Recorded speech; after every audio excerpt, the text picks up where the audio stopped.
जय श्री राम दोस्तों, हम मंजू मिश्रा अपने यूट्यूब चैनल पर आप सबका स्वागत करे थे। आशा करे थे कि आप सब बहुत अच्छा होंगे, स्वस्थ होंगे, मस्त होंगे।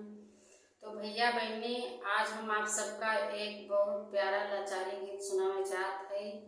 हमारे गीत कैसे लगा कमेंट में जरूर बताइए और अपनी बहन का ढेर सारा प्यार आशीर्वाद दें। जय श्री राम।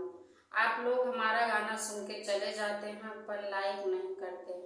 एक लाइक कर दिया करो। क्या मैं उस लायक नहीं हूँ कि मुझे भी एक लाइक कर दो?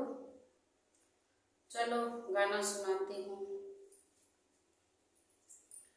रहे चतुरी सयानी तो हार क्रिया, रहे चतुरी सयानी तो हार क्रिया, रहे चतुरी सयानी तो हार क्रिया।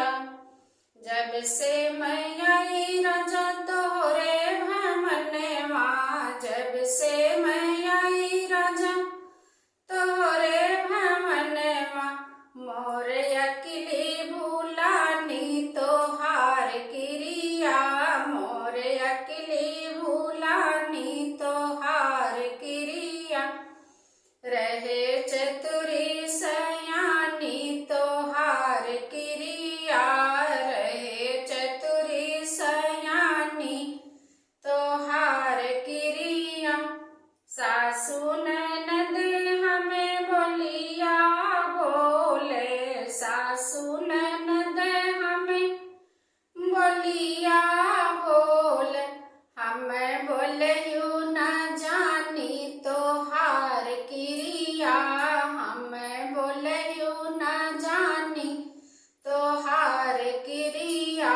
रहे चतुरी सयानी तो हार क्रिया, रहे चतुरी सयानी तो हार क्रिया।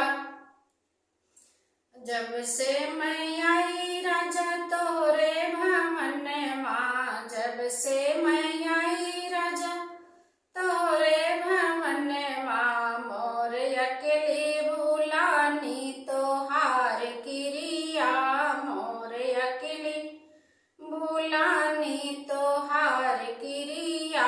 रहे चतुरी सयानी तो हार क्रिया, रहे चतुरी सयानी तो हार क्रिया।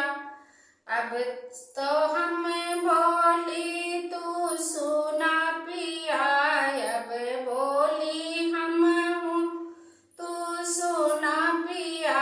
चढ़ा सर से पानी तो हार क्रिया, चढ़ा सर से पानी तो हार क्रिया। मोर अकेली भूलानी तो हार क्रिया, मोर अकेली भूला